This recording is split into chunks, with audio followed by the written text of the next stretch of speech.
ہر طرف نیکی کی دعوت عام ہو،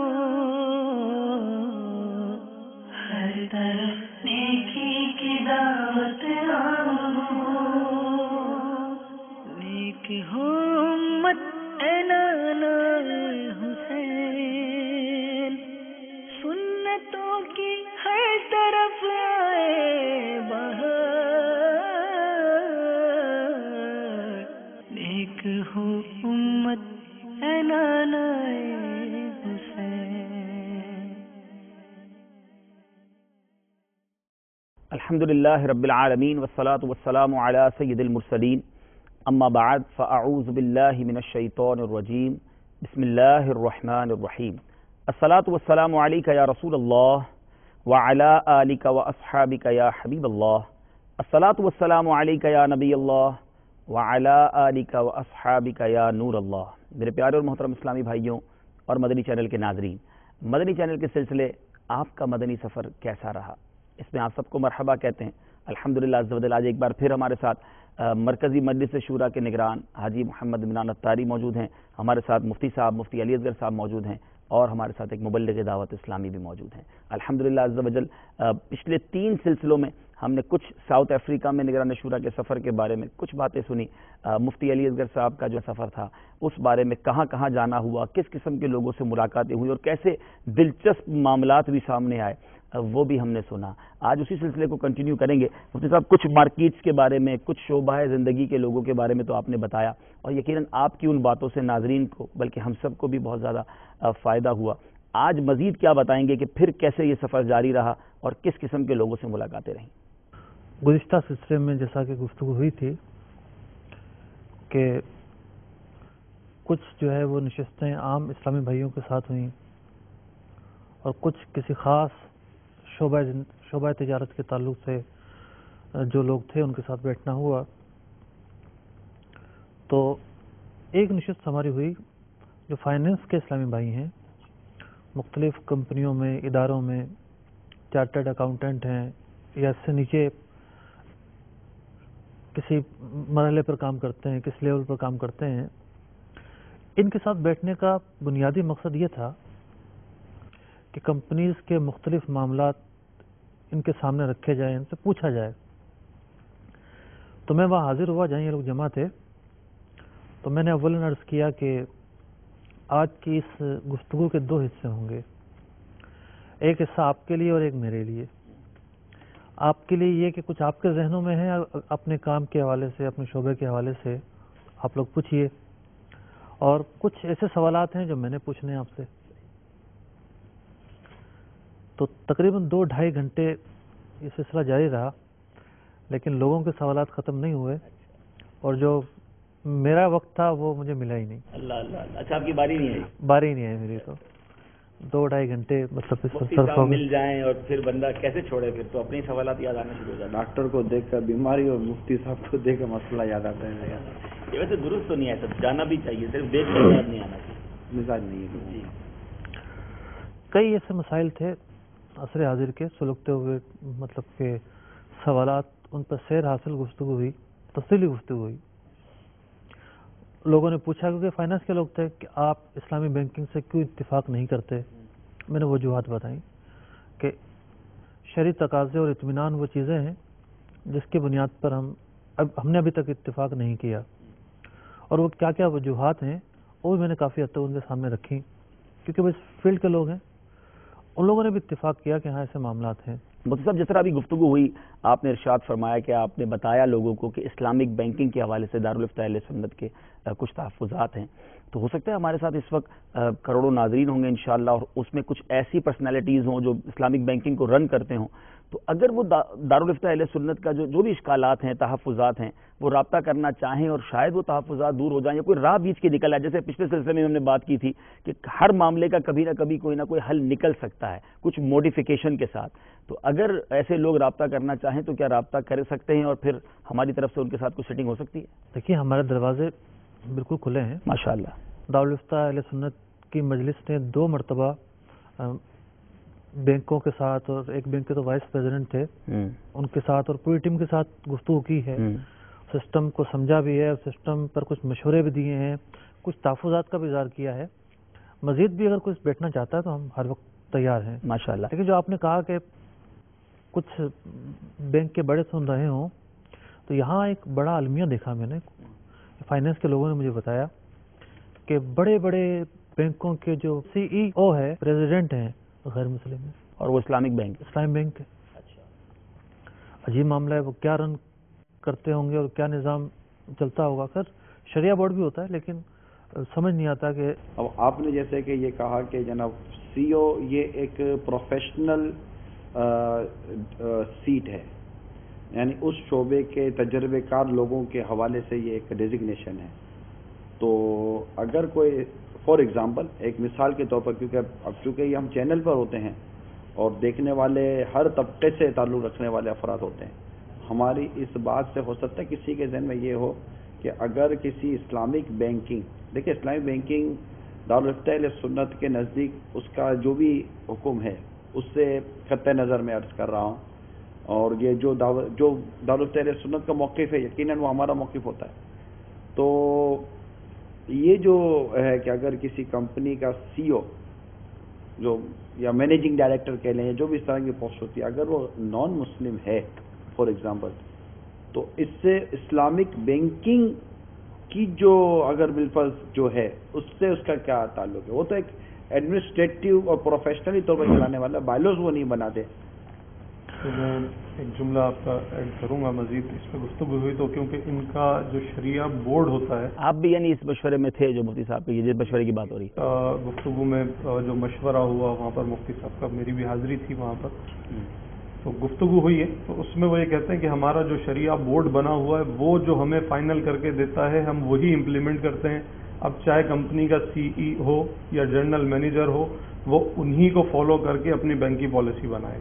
دیکھیے، اول تو میں اس بات کی وضاحت کروں کہ ہمارے اتفاق نہ کرنے کی کوئی یہ وجہ نہیں ہے کہ غیر مسلم کیوں اس سیٹ پر جو ہے وہ بیٹھا ہوا ہے اور وجوہات ہیں. کلیئر ہو نا، بہت اچھی بات. لیکن دوسری بات یہ ہے کہ جو ایگزیکٹو ہے اس کی کمانڈ ہوتی ہے پوری ٹیم پر. اگر وہ ٹیم کو صرف مارکیٹنگ کا ذہن دے گا کہ جناب آپ نے مارکیٹنگ کرنی ہے اور ہدف کو پہنچنا ہے، وہ سفید کرے یا سیاہ کرے، تو یہ مقاصد شریعت پورے نہیں ہوں گے. اگر اس کو یہ ذہن ملے گا کہ آپ نے اس طریقے سے مارکیٹنگ کرنی ہے، کیونکہ پاکستان میں ہم نے دیکھا ہے کہ تھیوریز موجود ہیں لیکن ان پر عمل نہیں ہو رہا. تھیوریز ایسا بہت ساری اسلامک رولنگز کے مطابق ہیں، لیکن جب اس کے ڈیپ میں جاتے ہیں تو پتہ چلتا ہے کہ وہ تھیوری صرف لکھی نہیں ہے، عمل وہ نہیں ہو رہا، عمل کچھ اور ہو رہا ہے. تھیوری بناتے وقت ایسا ہوتا ہے نا، کیونکہ یہ صرف اس شعبے کا نہیں، جی جی جی، دنیا کے بہت سارے شعبوں میں یہ بات آپ کو دیکھنے کو ملے گی کہ نہیں جناب ہم تو یہ ادارہ یوں ہی چلائیں گے، دنیا جیسے چلاتی ہو کوئی مسئلہ نہیں ہے، ہم تو یوں ہی چلائیں گے. تو یہ مدنی چینل کے ناظرین کے لیے بھی یہ بات شاید آپ کے بھی ایکسپیرینس میں آئی ہوگی، لیکن جب ہم اس کام کو پریکٹیکلی طور پر کرنے کے لیے جب مارکیٹ میں اترتے ہیں یا کسی بھی فیلڈ میں آتے ہیں تو پھر اس کو چلانے کے لیے یار خرچے پورے نہیں ہو رہے. بعض اوقات بہت سارا جو اس پہ ایک میٹر ہوتا ہے خرچے پورے، یہ دکان انڈسٹری یا اس طرح کے اداروں میں ہوتا ہے خرچے پورے نہیں ہو رہے ہوتے. اور اب وہاں جو ہے نا وہ پرنسپلس کے اندر جو ہے نا وہ فلیکسیبلٹی لانے کی، یار واقعی یار یہ بھی کرنا چاہیے، یار تھوڑا کر لو، یار تھوڑا کر لو، تھوڑا کرتے پھر اب مجھے یاد ہوگا صاحب کے میں نام نہیں لوں گا، ایک ادارہ قائم ہوا تھا لوگوں کو نفع پہنچانے کے لیے فائنینشلی طور پر، اور لوگوں سے پیسے لے کر ان کو پیسے دیے جاتے تھے کچھ کر کے، اور جس طرح کا فتویٰ جاری کیا گیا تھا تو وہ اس فتوے کے مطابق آگے جا کے وہ عمل ہی نہیں کیا گیا، اور وہ فتویٰ پھر واپس لے لیا گیا تھا کہ یہ جو طریقہ آپ کرنے کے لیے بیٹھے ہیں جی، کیونکہ الحمدللہ عز و جل دارالفتہ اہل سنت کی اس وقت پوزیشن میں سمجھتا ہوں معاشرے میں یہ بہت زیادہ مطلب کہ ایتھینٹیکیٹ کہلاتا ہے، کیونکہ اس کی ایک وجہ یقیناً جو اس شعبے کو لے کر ہمارے مفتیان کرام اور جو ہمارا جو علماء وغیرہ جو چل رہے ہیں، اللہ تعالیٰ نظر بد سے بچائے، ان کو سلامت رکھے اور ان کی کثرت فرمائے اس معاشرے میں. مگر ساتھ ہی ساتھ مدنی چینل اور مدنی چینل پہ بھی امیر اہل سنت کی طرف سے جو اس کو جو پذیرائی اور اس کے متعلق جو آپ کا ذہن سامنے آیا، لوگوں کو رجوع کرواتے ہیں، پھر نہیں لوگوں کو رجوع کروانا اور خود آپ کا بارہا دارالفتہ اہل سنت کے موقف کے ساتھ وہ کہ بھائی دارالفتہ یہ کہہ رہا ہے، دارالفتہ یہ کہہ رہا ہے، دارالفتہ یہ کہہ رہا ہے. تو اس میں میں مدنی چینل کے ناظرین کو بھی عرض کروں گا کہ اس میں بہت سارے اس میں مدنی پھول ہیں. اس میں یہ بھی ہے کہ اللہ تعالیٰ ہمارے امیر اہل سنت کو سلامت رکھے، نظر بد سے بچائے، اور انہیں صحت اور عافیت کے ساتھ طویل عمر عطا فرمائے، اور ہمیں ان کی برکتوں سے مزید فائدہ حاصل کرنے کی توفیق عطا فرمائے. تو جب ان جیسی علمی، عملی اور ایک مضبوط شخصیت کس طرح مطلب کہ اتنی بڑی تحریک ساتھ چل رہی ہے، لاکھوں لوگ ہیں، مگر ساتھ دعوت اسلامی کا یہ اہم ترین شعبہ دارالفتہ اہل سنت، اس کو بالکل انفلوئنس ہے اس کی دعوت اسلامی کے اندر الحمدللہ عز و جل. آپ دیکھتے رہتے مدنی مذاکرے میں یا بعض ایسے سلسلوں کے اندر، تو آپ بھی اپنے مختلف معاملات میں دارالفتہ اہل سنت سے لازمی طور پر رابطہ رکھیں، رجوع کریں. بہت پیاری سروسز ہیں، ای میل کے ذریعے، ٹیلی فون نمبر کے ذریعے، اور بالمشافہ ہر حوالے سے ترکیب ہے. تو میں ساتھ ہی چلا، میں نے کہا چلیں انشاءاللہ دارالفتہ اہل سنت کی ای میل ایڈریس بھی اسکرین پر آپ دیکھیں گے، اور ٹیلی فون نمبرز اور ان کے ٹائمنگز بھی دیکھیں گے. دنیا بھر میں جہاں کہیں ہیں اپنا رابطہ دارالفتہ اہل سنت سے آپ مضبوط کر سکتے ہیں. لوگ جمع ہو جائے مفتی صاحب. تو بینکنگ کے علاوہ اور بھی تو ایسے ڈپارٹمنٹس ہیں، ایسے شعبے ہیں جن میں فائنینس کی ضرورت پڑتی ہے، کیا لگتا ہے؟ اصل میں بنیادی طور پر وہ جو لوگ تھے وہ پلاننگ بنانے والے تو نہیں تھے یا انویسٹر تو نہیں تھے. جو کمپنیوں میں ہوتا ہے آڈٹ ہوتا ہے اور دیگر جو شعبے ہوتے ہیں زیادہ تر ان شعبوں سے وہ لوگ وابستہ تھے. جی آڈٹ کمپنیوں سے، مختلف کمپنیوں کے فائنینس ڈپارٹمنٹ سے. تو معاشرے کے اندر قرضے کی صورتیں، قرضوں کا لین دین، اس طرح کی بہت ساری صورتوں پہ گفتگو ہوئی، اور ان کی کمپنیوں کی بہت ساری ڈیل جو ہیں وہ اسلامی بینکوں سے بھی ہوتی ہیں. تو انہوں نے بھی بتایا کہ کس طرح ہماری کمپنیاں جو ہیں وہ بڑی بڑی ڈیل کرتی ہیں. آپ نے تھوڑی دیر پہلے جو کہا تھا کہ بعض ادارے بن جاتے ہیں اور پھر وہ بعض چیزوں کو اپنی مجبوری بتا کر مانتے ہوئے کہ یہ غلط ہے اس پر عمل کرتے ہیں. تو ہماری میٹنگ ہوئی ایک مرتبہ کچھ لوگوں کے ساتھ، بینک کے لوگ تھے اور کافی اونچی پوسٹ کے لوگ تھے. آفیشیل طور پر انہوں نے ہمیں ٹائم دیا. تو انہوں نے اپنے اس میں پریزنٹیشن میں ہمیں بتایا، جب ان سے پوچھا گیا کہ آپ لوگ جو ملین اور بلین کے جو سودے ہوتے ہیں ان کو کیسے انشورڈ کرتے ہیں، تو کہا کہ جو اسلامک طریقے ہیں، خاص طور پر تکافل وغیرہ، ان کے پاس تو اتنی استطاعت نہیں پاکستان میں. تو ہم کنورشل جو انشورنس کمپنیاں ہوتی ہیں جو سودی نظام پر کام کرتی ہیں، ان کے ساتھ ہمارا معاہدہ ہوتا ہے، ان کے ذریعے ہم انشورڈ کرتے ہیں. تو اگرچہ کہ وہ اسلامی بینک کہلاتے ہیں اور وہ جو سودی طریقے پر چلنے والی کمپنیاں ہیں ان کے ساتھ ان کا یہ معاملات چلتے ہیں. تو ایسا ہوتا ہے. تو خیر کافی اس نشست میں گفتگو ہوئی، اور پھر وہ جو دوسرا مرحلہ تھا کہ میں نے بھی کچھ پوچھنا تھا، وہ بات ہوئی کہ نہ ہوئی؟ اس کی تشفی کے لیے پھر ہم نے الگ سے 3-4 اسلامی بھائی جمع کیے، گیدرنگ جمع نہیں کی وہاں پر، اور ان کے ساتھ یعنی آپ نے اپنے کوسچنز کیے کہ سسٹم کیسے چلتا ہے. 3-4 اسلامی بھائی تھے، سارے چارٹرڈ اکاؤنٹنٹ تھے. تو ان کے ساتھ بیٹھنا ہوا، کچھ ان سے مشورے بھی لیے کہ اگر ہم کسی طرف جانا چاہیں اور کچھ لوگوں کی خدمت کے لیے، آسانی کے لیے کچھ کرنا چاہیں تو اس کے کیا طریقہ کار ہو سکتے ہیں، ٹیکنیکلی طور پر کیا مسائل ہو سکتے ہیں. تو یوں 2 نشستوں میں یہ مرحلہ. یعنی اب لگتا ہے کہ مدنی چینل کے سلسلے پہلے ہی بہت پیارے تھے، لیکن اب انشاءاللہ احکام تجارت کا رنگ کچھ اور ہوا کرے گا، اور آپ کی بہت سارے ویژنز بہت بڑے، اور امید ہے کہ اس سلسلے جو آپ نے ریکارڈنگز کی ہوں گی اس سفر میں وہ بھی مدنی چینل کے ناظرین جلد دیکھیں گے، معلومات کا خزانہ ہوگا انشاءاللہ. اچھا مفتی صاحب، یہ باتیں تو ہو رہی ہیں ماشاءاللہ. پچھلے سلسلوں میں ہم نے ایک جملہ کہا تھا اور شاید اسلامی بھائیوں کو اس کا انتظار ہوگا. آپ نے ایک بات کہی تھی کہ اس سفر میں میں کچھ چیزوں سے متاثر بھی ہوا ہوں اور کچھ چیزیں ایسی تھیں جس سے مجھے افسوس بھی ہوا ہے. متاثر ویسے تو 2 قسم کے ہوتے ہیں، ایک تو واقعی متاثر ہو جاتے ہیں، اور کچھ کسی چیزوں سے ایسے متاثر ہوتے ہیں کہ زندگی بھر متاثرین میں شمار ہو جاتا ہے. تو آپ وہ والے متاثرین میں رہے ہیں عرب امارات میں، یا واقعی کچھ چیزوں نے امپریس کیا آپ کو؟ اتنی جلدی تھوڑی مطلب کہ باتیں بتا دوں گا. اچھا، ابھی تو مارکیٹیں رہتی ہیں. ٹھیک ہے، چلیں پھر مارکیٹ سے آ جاتے ہیں. ہم خلیجی ملک میں ایک اور اسٹیٹ میں گئے، وہاں سنار اسلامی بھائیوں کے ساتھ اچھا ہمارا بیٹھنا ہوا. تو تھوڑا افسوس بھی اور خوشی بھی ہوئی. خوشی اس بات کی ہوئی کہ پاکستان میں جتنا مطلب کہ سونار مارکیٹ میں سودی معاملات ہیں وہ ایسے سودی معاملات ہیں کہ آدمی کام چھوڑ کر بچ سکتا ہے، اس کے علاوہ پریکٹیکلی بچ نہیں سکتا پاکستان میں یہ صورتحال ہے. یعنی پورا آوا کا آوا بگڑا ہوا ہے. بگاڑ یہاں بھی نظر آیا، لیکن اگر وہ صرف ایک دو طریقوں میں تبدیلی لے آئیں تو ان کا کام درست ہو سکتا ہے. ایسا نہیں کہ پورا آوا کا آوا بگڑا ہوا اور کام ہو ہی نہیں سکتا. مثال کے طور پر یہاں کے لوگ جو زیور خریدتے ہیں تو وہ زیور کا سونا اسی کا ہوتا ہے جس سے یہ خرید رہے ہوتے ہیں. پاکستان کے اس کے برعکس ہے کہ پہلے جو ہے وہ دکان والا سونا دیتا ہے، پھر کارخانہ دار سے بنواتا ہے، یا ایسا ہوتا ہے کہ کارخانہ دار سونا لگاتا ہے پھر دکان والا اس کو لیتا ہے ادھار میں. تو یہاں جو پارٹی سونا زیورات بنانے آئی ہے اسی کا سونا ہوتا ہے.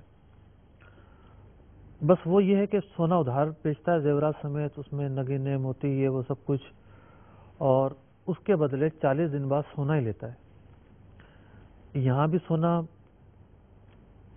موجود ہے اور وہاں بھی سونا موجود ہے اور ادھار کے ساتھ ہے. کمی بیشی بھی ہے لازمی طور پر کیونکہ نگ اور موتی وغیرہ لگے ہوئے ہیں. تو یہ ایک سودی معاملہ ہے. اس پر کافی ڈیبیٹ ہوئی کہ اس کو کیسے تبدیل کیا جائے ان پریکٹیکل. یہ تو آپ بتا رہے ہیں مفتی صاحب، لیکن شاید پاکستان بھر کے سونار اس وقت آپ کے ان جملوں کے بعد تو ان کے ارمانوں پہ اوس پڑ گئی ہوگی. تو کیا کوئی راستہ ہے ہی نہیں کہ سونار کا کام کیا جائے اور صحیح طریقے سے کیا جائے؟ دیکھیے لوگ کیا سارے ہی غلط کرتے ہیں؟ لوگ جس طریقہ کار میں پڑے ہوئے ہیں اس میں غلطیاں ہی غلطی ہیں. وہ چاہیں تو ٹھیک ہو سکتا ہے. ہم نے احکام تجارت کے 2 سلسلے پاکستان سونار مارکیٹ پہ کیے تھے. پھر شیخ طریقت امیر علیہ سنت دامت برکاتہم العالیہ نے پورا مدنی مذاکرہ سونار مارکیٹ پر کیا ماشاءاللہ. تو اس مذاکرے کے بعد کچھ لوگ آئے، یہ ان کے ریمارکس تھے کہ ان مسائل کو سننے کے بعد ایسا لگتا ہے کہ جائز طریقے سے ہم یہ کام کر نہیں سکتے. میں مزید اس کی تفصیل عرض کرتا ہوں جی. کیا کیا وجوہات ہیں. کچھ نظام کی خرابی ہے، کچھ نیتوں کی خرابی ہے، دونوں چیزیں جمع ہیں. تو ہم نے عرض کیا کہ اس طریقے کو آپ چینج کریں، یا تو سونا خرید لیں پیسوں کے عوض، ایک ڈیل کر لیں، اور جب 20-30 دن بعد دوسری ڈیل کرنی ہو پیسوں کے عوض سونا بیچ دیں. یہ طریقہ کافی جو ہے مشکل سونے کے مقابلے میں سونا نہ ہے کیونکہ اس میں ریٹ کم زیادہ ہونے کے معاملات صحیح. بہرحال ایک طریقہ یہ سمجھ میں آیا ان کے کہ کیش میں سودا کیا کریں گے، ادھار نہیں کیا کریں گے، اور ایسے معاملات اختیار کریں گے جس میں سود نہیں ہوگا. پورا وہ طریقہ ان کو سمجھایا گیا. یہاں کی مارکیٹ اس اعتبار سے بڑی ہی اچھی لگی کہ اس میں بے ایمانی کا رجحان نہ ہونے کے برابر ہے. یعنی سوناروں کی دکان پر چھاپا مار ٹیم 15 دن میں مہینے میں لازمی طور پر آتی ہے. کسی بھی زیور کو اٹھاتی ہے، اس کو کاٹتی ہے، ایک ٹکڑے کو اپنے ساتھ لے جاتی ہے. اچھا. پہلے مہر دیکھتی ہے کتنے کیرٹ لکھا ہوا ہے، لے جا کر لیبارٹری ٹیسٹ کرواتی ہے، اور اگر رپورٹ صحیح آتی ہے تو وہ جو کچھ نکلتا ہے چورا وغیرہ، کیونکہ ظاہر بات اس مال کو پنگلا دیا جاتا ہے، وہ دکاندار کو لا کر واپس کر دیا جاتا ہے کہ تم کلیئر ہو. اور اگر بالفرض کسی نے 22 کیرٹ لکھا ہوا تھا اور وہ سونا 20 کیرٹ کا نکلا، لائسنس ضبط کر دیا جاتا ہے، دکان بند کروا دی جاتی ہے. تو جو بے ایمانی پاکستان میں ہو رہی ہے کہ جناب اس کا مطلب تو یہ ہوا کہ قانون دیتے کیا ہیں. بالکل قانون ٹھیک کر دیا جائے تو کئی چیزیں ختم ہو. میں نے عرض کیا 2 چیزیں ہیں، ایک تو نیتوں کا فطور ہے اور ایک مارکیٹ پریکٹس ایسی بن گئی ہے کہ لوگ اس کو تبدیل کرنے کے لیے تیار نہیں ہیں. اس کے علاوہ یہاں تک معاملہ اگر کوئی اپنا زیورات پرانے خرید رہا ہے کسی سے تو وہ جمعرات تک سنبھال کر رکھے گا، بیچ نہیں سکتا. جمعرات کو پولیس کی ٹیم آئے گی، آ کر چیک کرے گی زیورات کو اور دیکھے گی کہ ان کے پاس کوئی FIR تو نہیں کٹی کسی زیور کے گم ہونے کی. اچھا. اور یہ وہ زیور تو نہیں ہے. جو زیور بیچنے آئے گا اس کی باقاعدہ شناختی کارڈ کی کاپی، انفارمیشن، ہر چیز لے کر پھر دکاندار خریدے گا. تو نظام کافی بہتر ہے. اور کرائم کو روکنے کے لیے اقدامات بھی کیے گئے، اور صرف یہ نہیں، یہ ہو سکتا ہے کہ یہاں کے علاوہ بھی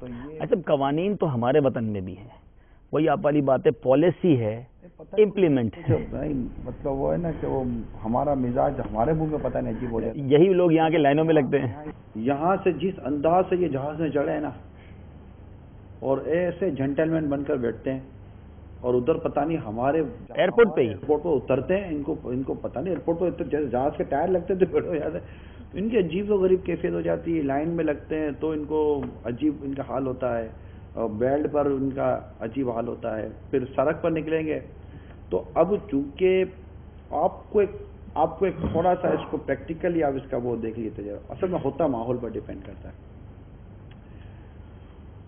آپ ایک ایسی ہوٹل میں چائے پینے کے لیے جائیں، میں مائنڈ نہیں کیجیے گا مدنی کے ناظرین، میں تھوڑا سا وہ کر کے دکھاؤں گا، جیسے کہ چائے پینے جائیں تو جب آپ دیکھیں گے نا کہ وہ جو چائے دینے والا جو کہہ رہا ہوگا نا 2 چائے لانا، ہاں صاحب کے لیے 4 چائے لانا، تو ایسی ہوٹل میں آپ بھی بولو گے او بھائی جان ذرا 2 چائے لے کر آنا، ٹھیک ہے۔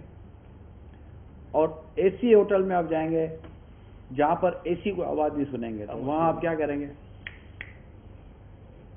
ایکسکیوز می، وہ آ کر آپ کو کارڈ دے گا، آپ کو پینی چاہیے لیکن کارڈ کو خالی خالی دیکھنا پڑے گا آپ کو نا، وہ پھر وہ دیکھو گے تو قیمت دیکھ کر ویسے تھوڑی سی طبیعت خراب ہو جاتی ہے، لیکن وہ اس ہوٹل کا ماحول ایسا بنا ہوا ہے کہ جس شریف بنا دیتا ہے۔ میں آدمی شور مچائے گا نا تو اس کو عجیب فیل ہوگا۔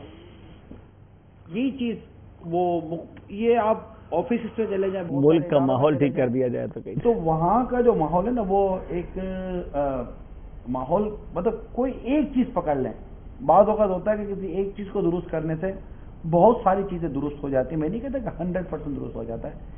وہ مشہور ایک مثال دی گئی کہ ایک والد صاحب بیٹھے کتاب پڑھ رہے تھے، اور بچہ یہاں بیٹھ کر، وہ بچہ تو بچہ ہوتا ہے، یہ پھینکے تو وہ پھینکے، ٹھا ٹھو مطالعہ یکسوئی مانگتا ہے، اور والد صاحب کتاب پڑھے ڈسٹرب ہوتے رہے بار بار، تو کیا کروں اس کو کیسے بات سمجھاؤں؟ والد صاحب کے پاس ایک نقشہ پڑا ہوا تھا، نقشہ لیا کاغذ پر، اس کو تھوڑے پرزے کیے اور بیٹے کو بیٹا یہ دیکھو نقشہ ہے، یہ نقشے کو جوڑ کر آ جاؤ، اور وہ نقشہ جوڑنے اس کو مصروف کرنا تھا اصل میں۔ بیٹا وہ کاغذ کے پرزے لے کر ایک طرف گیا اور تھوڑی دیر میں واپس آ گیا کاغذ جوڑ کر۔ کیا ہوا؟ بولا ابو نقشہ تو سیٹ ہو گیا۔ نقشہ کیسے سیٹ ہو گیا؟ اس کو تو اتنی لائنیں کہاں سے یہ ملا رہے گا؟ تو بیٹا اتنی دیر میں تم نے نقشہ کیسے صحیح کر لیا؟ تو بیٹے نے جواب دیا میں نے نقشہ صحیح نہیں کیا، نقشے کے پیچھے آدمی کا فوٹو بنا ہوا تھا، میں نے اس آدمی کو صحیح کر دیا، نقشہ خود بخود صحیح ہو گیا۔ افراد ہے نا، افراد یعنی ہم سسٹم ہی کو کوستے ہیں۔ میں مانتا ہوں سسٹم میں پرابلم آتا ہے، امپلیمنٹیشن میں پرابلم آتا ہے، مگر یہ سسٹم بنانے والے بھی اسی معاشرے کے افراد ہیں، امپلیمنٹیشن کرنے والے بھی اسی معاشرے کے افراد ہیں۔ اصل تعلیم کا بہت بڑا میٹر ہے، بچپن سے میٹر ہے۔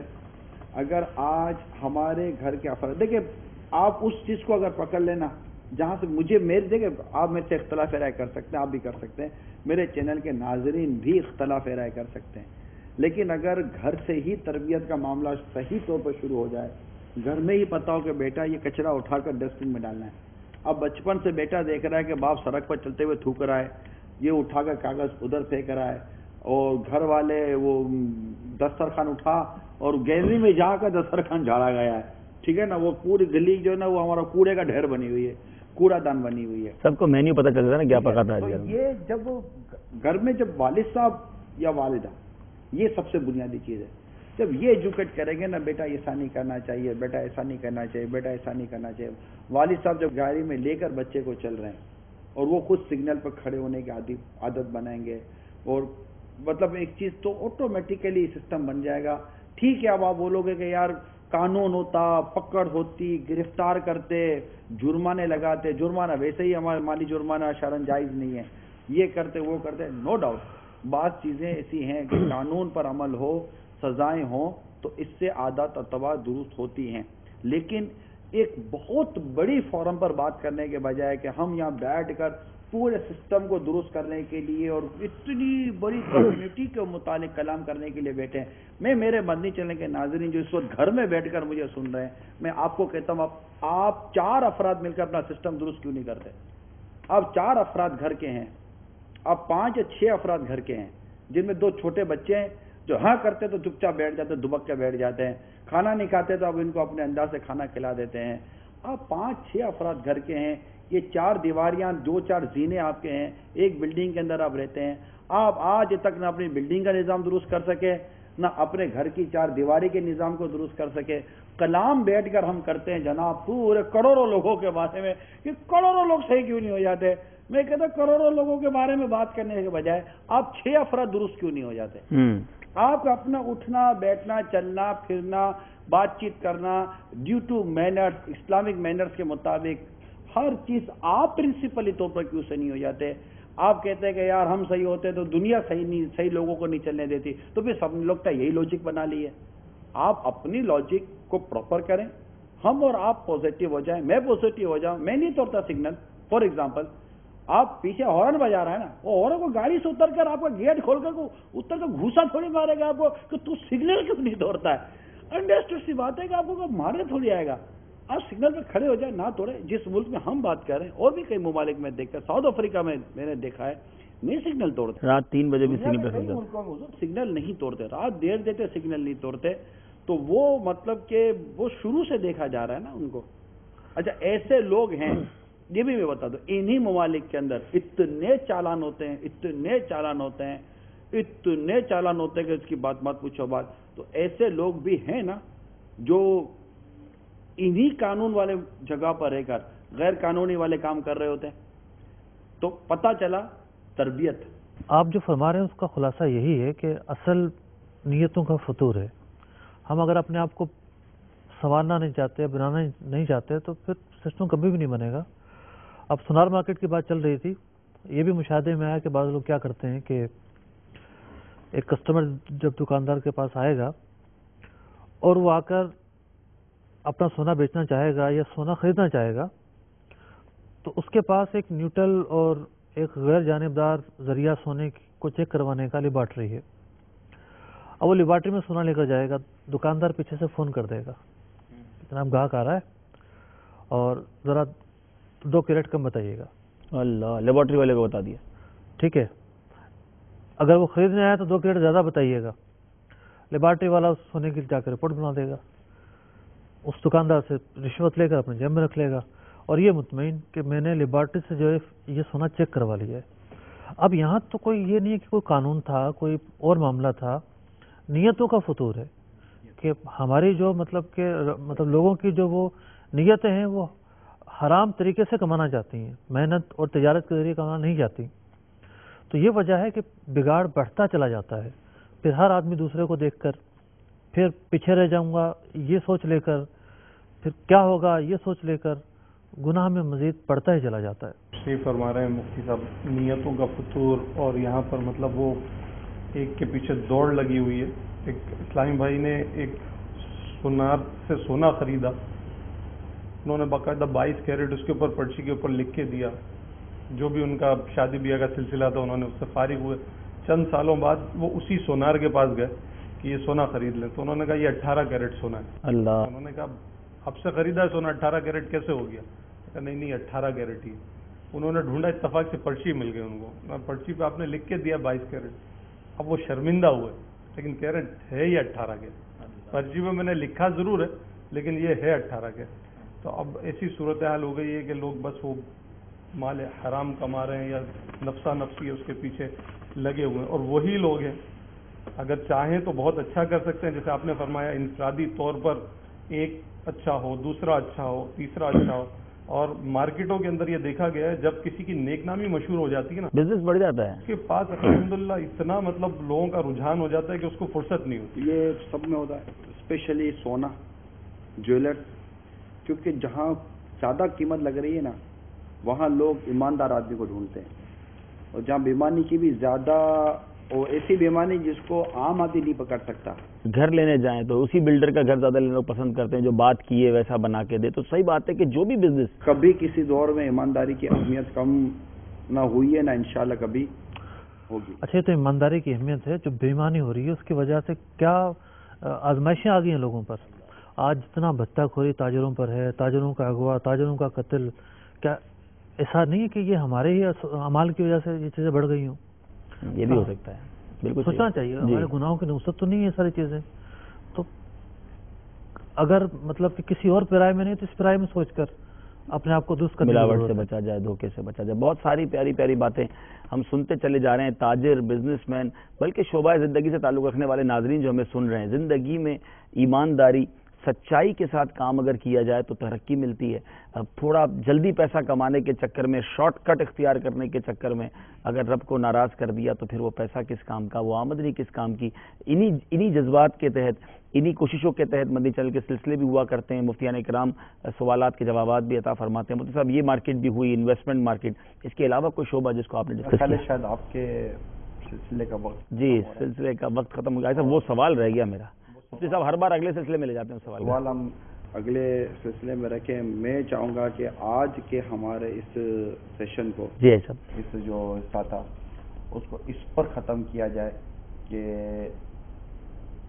ہم اپنے گھر کو اور گھر کے افراد کو نظم و نسق سکھائیں گے. ماشاءاللہ، ڈسپلن، اور ڈسپلن سکھائیں گے. اور مثال کے طور پر رات میں وہ صوفہ کھینچا، پلنگ کھینچی، ٹیبل کھینچی اور نیچے سویا ہوا آدمی وہ پریشان ہو جاتا ہے.